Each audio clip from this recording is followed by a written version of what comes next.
Kape tayo.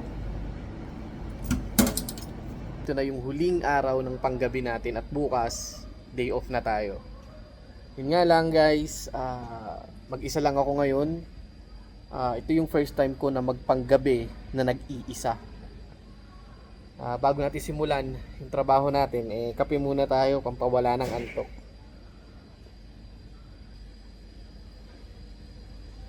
Bali, ang kape nga pala dito sa Italia guys ay espresso. Kung titignan nyo guys, konti lang laman nito.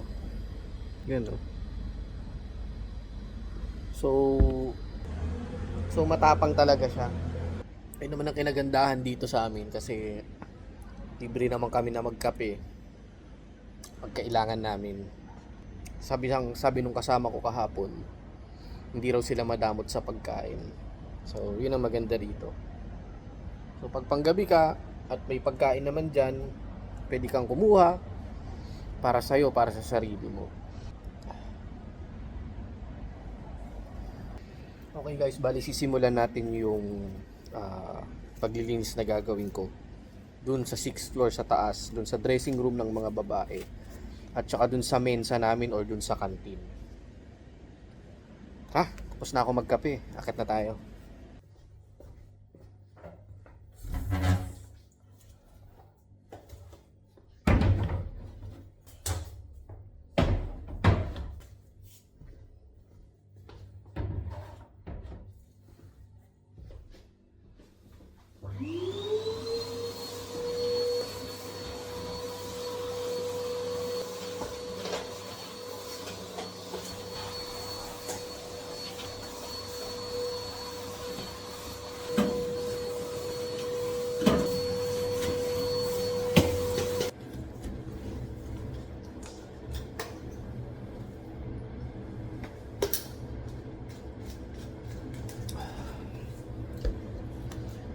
Okay, time check 1:00 ng madaling araw.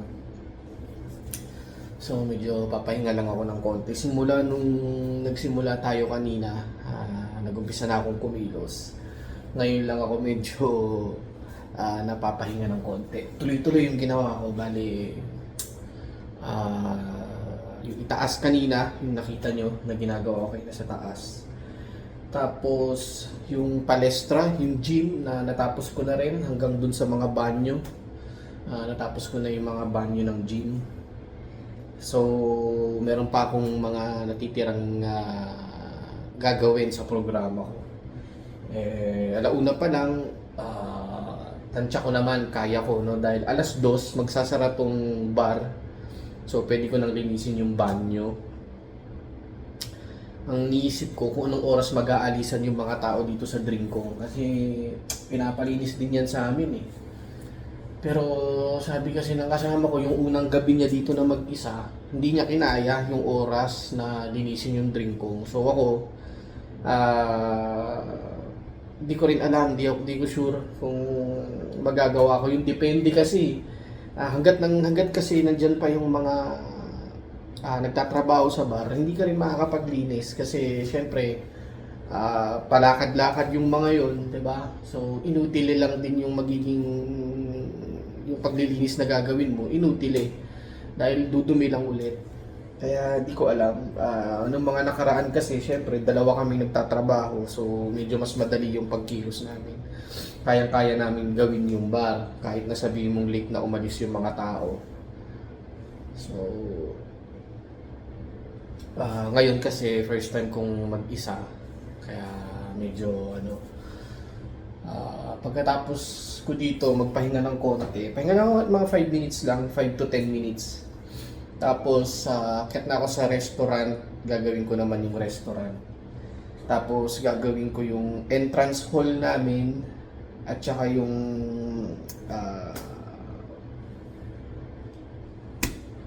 tawag dito, yung ricevimento namin or yung hindi lobby yung sa reception yun, sorry. Minsan nakakalimutan ko na yung termino sa English. So yung ricevimento namin or yung yan, tingnan mo, nakalimutan ko na naman. Yung reception, yun, yung reception area namin. So yun. Tapos noon, magbe-break ako. Pagkatapos nung restaurante, magbe-break muna ako. Tapos, yun, tignan ko, tatansyahin ko pa ulit yung yung mga gagawin kong programa. Kanina nakakaramdam ako ng antok eh. Buti nawala. So, medyo may energy pa tayo. Ewan ko lang pagkatapos kumain. Di ba usually, pagkatapos mong kumain, nakakaramdam ka ng antok. Hindi naman sana, pero may kailangan natin tapusin yung mga trabaho dito.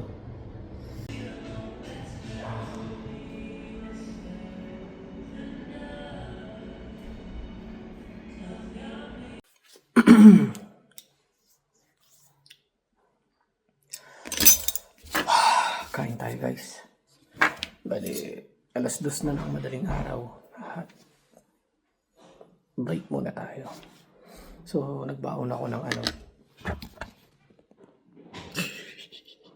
binagoongan. Ayan. Sarap kasi nagluto si Mia kanina. Usually, pag panggabi ako, sandwich lang ang binabaon ko. Kanina nagluto siya nito. Sabi ko magbabaon ako.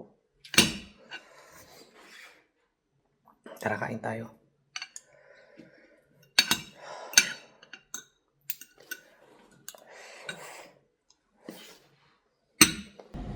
Alas 5 na ng umaga guys. 2 oras pa ang iniintay natin. Medyo malamig na. Medyo malamig ngayong umaga na to. At tapos na rin natin lahat ng mga assigned duties natin ngayong gabi. Pero 2 oras pa ang hihintayin natin guys. Ito yung mas nagpapatagal ng oras, no, yung tapos ka na pero may oras ka pang natitira. So syempre yung tipong wala ka nang gagawin kundi maghintay na lang ng oras, 'di ba? Parang yun yung mas nagpapatagal sa oras. Gusto ko na rin makauwi at makapagpahinga dahil riposo naman tayo ngayong araw na to. Dahil pag uwi, wala tayong pasok mamayang gabi. At sa Miyerkules ay intermedyo ang schedule natin or yung mid-shift. Bale, ang pasok ko noon ay alas 10 ng umaga hanggang 6:30 ng gabi. Sana mag alas 7 na agad.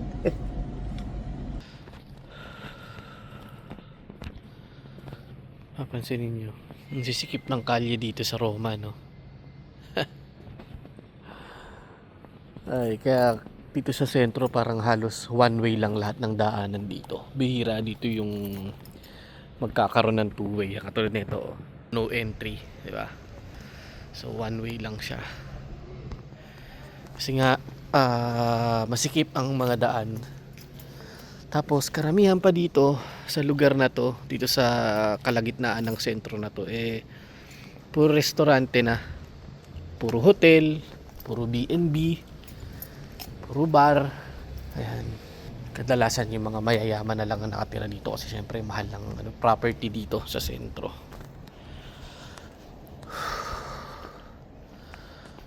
Ayan, nagpapaano pa tayo ng oras. Masyadong mabagal na ang oras ngayon kasi nga tapos na ako sa mga ginagawa ko. Pero mag-iikot pa ako ulit, mag-rounds pa ako ulit. Check ko pa yung mga kailangan ko pang punas-punasan. Para pag dumating yung papalit sa atin sa umaga, malinis yung lugar na iiwan natin.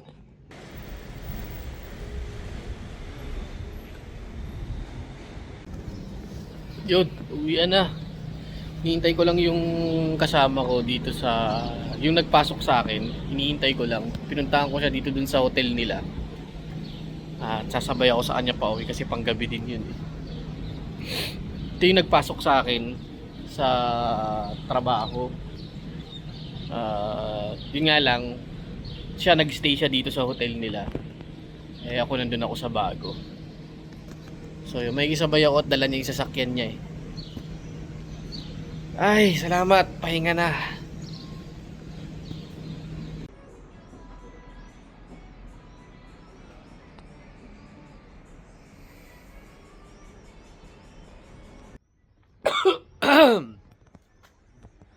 Yun, bali alas 8 na ng gabi at medyo maliwanag pa, no?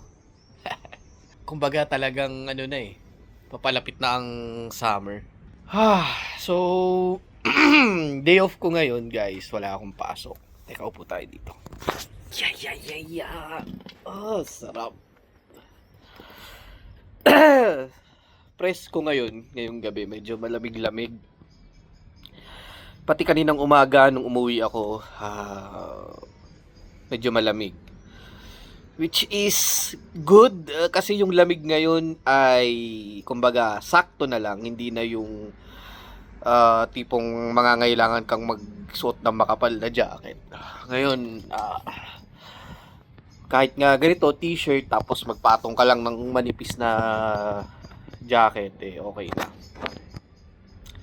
Ang hirap lang guys kapag kayong galing ka ng panggabi, tapos isang araw lang yung day off mo, tapos kinabukasan papang umaga ka or magmi-mid shift ka. Kasi yung pinaka day off mo na isang araw galing sa gabi, parang itinulog mo lang, no? So ito lang yung mahirap sa turnante or dun sa shifting schedule compared dun sa mga fix, no? Kasi ang fix lang naman sa amin na pwede mong kuhanin ay panggabi. Hindi ka pwedeng mag-request ng fix na umaga or fix na panghapon kasi syempre magiging unfair yun sa mga ilang kasama nyo.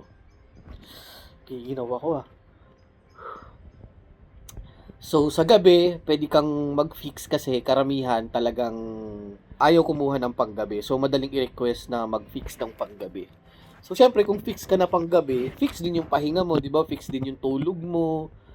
Hindi ka na masyado sa adjustment, lalo na kapag medyo siguro tumagal-tagal ka na panggabi. Maano mo na, kumbaga ma-fix mo na ng maayos yung tulog mo, 'di ba? Unlike ako, ang ni-request ko lang kasi sa management namin, since meron ng fix na panggabi, ay ako yung sasalo na panggabi dun sa naka-fix. So every time magde-day off siya, ako yung kukuha ng shift ng panggabi.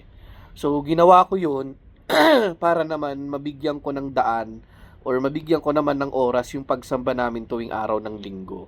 Kasi kung alam niyo naman sa hotel, 'di ba?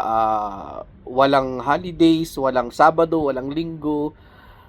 Bukas talaga ang hotel. So kailangan yung mag-duty. So ang tanging paraan na naisip ko para hindi ako magka-problema sa pagtupad ko tsaka sa pagsamba ay kumuha ako ng night shift. Ginigilaw ako, nanginginig ako. So yun, yun yung naisip kong paraan. Although malaking sakripisyo siya kasi pagka uwi ko from night shift ng Saturday, bali Sunday morning uuwi ako. Di ko na itutulog yun. Diretso na ako sa kapilya tulad nung nangyari sa akin nung nakaraan. Pero okay lang. Talagang ang problema lang is magkukulang na talaga ako sa tulog nun.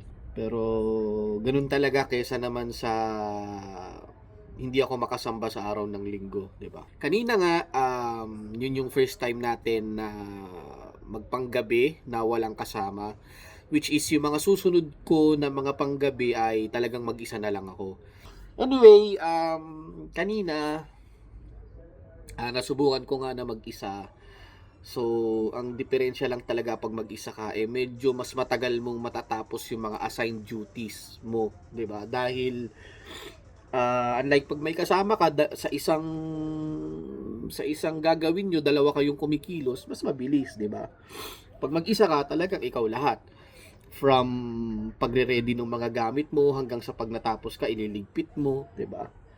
In-explain naman sa amin na ang priority namin syempre is hotel. Guest. Yan ang mga priority namin kahit gabi.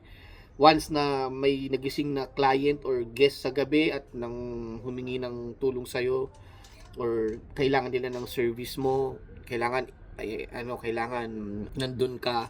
Buti na lang, medyo magaan pa ngayon guys kasi hindi pa naman talaga fully open yung hotel namin. Yung mga guest namin nitong mga nakaraan, mga journalist yon ng mga sikat na mga iba nga doon kilala pa ni Mia mga publishing company parang ganoon para i-cover yung hotel. So kami inaccommodate na namin sila sa madaling salita. Lalo na guys, ano ba ngayon? April, magme-May na. June, July, August kasi guys, yung 3 buwan na yan, June, July, August, yan ang high season ng mga dito sa Italia. O dito sa Roma, kung saan ako nagtatrabaho, no? Kung saan kami nakatira. Yan ang mga high season. So there are chances na yung June, July, August, palagi kaming fully booked. At pag fully booked kami, syempre, maraming kliyente, di ba? Maraming guest. At syempre, pag maraming guest, there are chances na syempre, mas casino yung hotel or mas magulo or let's say, mas madumi ang hotel, di ba? So, kung panggabi ka, mag-isa ka lang, mabigat yun. Di ba? Pero yun, I'm thankful kasi nagawa ko naman na maayos yung trabaho kanina. Doon ko na-realize na kaya ko naman pala yung trabaho sa gabi. And yun nga lang, hindi ko pa alam kapag yun nga, yung mga fully book yung mga hotel namin. Diba? Hindi ko alam kung gaano kabigat ang trabaho sa mga ganong pagkakataon sa gabi. Pero syempre, malalaman ko rin yan dahil tulad nga ng sabi ko sa inyo guys, ako ang mag-fix na panggabi every time na magde-day off yung kasama namin na naka-fix nga sa panggabi. So ako yung sasalo. So yun lang, bago gusto ko lang i-share sa inyo yung mga nangyari kanina, yung mga ganapan kanina bago ko tapusin tong vlog na to ngayong araw na to. At muli nagpapasalamat kami ng aking pamilya sa lahat ng mga viewers namin na nag-aabang palagi ng videos namin. Again, palagi ko itong sinasabi sa vlog namin, pasensya na kayo dun sa mga nag-aabang ng videos namin. Kung late kami makapag-upload at bihira kaming makapag-upload, no? Kaya nga lagi naming sinasabi sa inyo guys na I think hindi na talaga namin habol ngayon yung mga monetization na yan sa style ng ginagawa namin, no? Na sobrang bihira kami mag-upload. So talagang itong bagay na to ginagawa na lang namin for the memories in the future, diba? Yun guys, so kung may mga gusto kayong sabihin, may gusto kayong batiin, huwag kayong magdalawang isip na mag-comment dyan sa comment section natin sa ibaba. Paki-like na rin yung mga videos na ginagawa namin kung nagugustuhan nyo guys. Kung may mga request kayo na topic na gusto nyong i-tackle namin or na-curious kayo sa ibang bagay dito sa Italia or dito sa Roma, willing kami na i-share sa inyo yon or sagutin yung mga katanungan niyo tungkol sa buhay dito sa Italia. Yun, so kita-kita na lang ulit tayo sa susunod naming vlog. Siyempre, dito lang yan sa Abad's Life. Bye!